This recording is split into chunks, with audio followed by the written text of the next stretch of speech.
একদিন গোপাল ভাঁড় রাজসভায় প্রবেশ করার সময় মুচকি হাসতে হাসতে প্রবেশ করলেন। এই দেখে মহারাজ কৃষ্ণচন্দ্র বললেন, কি গোপাল, আজকে এত খুশি খুশি মন, কি ব্যাপার কি?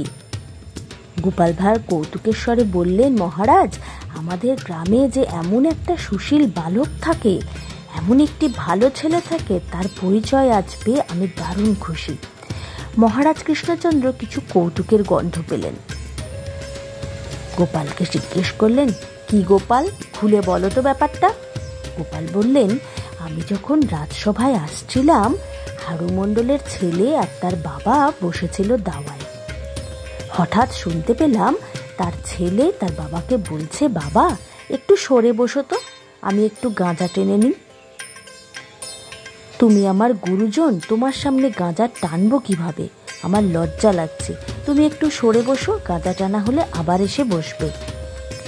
এই দেখে আমি তো অবাক হয়ে গেলাম, এত সুশীল বালক বাবার মতো গুরুজনের সামনেও গাঁজা টানতে লজ্জা বোধ করছে, সেই ছেলে ভালো না হয়ে পারে? গোপাল ভাঁড়ের এহেন কৌতুকে মহারাজ কৃষ্ণচন্দ্র তো হোহ হোহ করে হেসেই অস্থির। বললেন, গোপাল তুমি পারো বটে,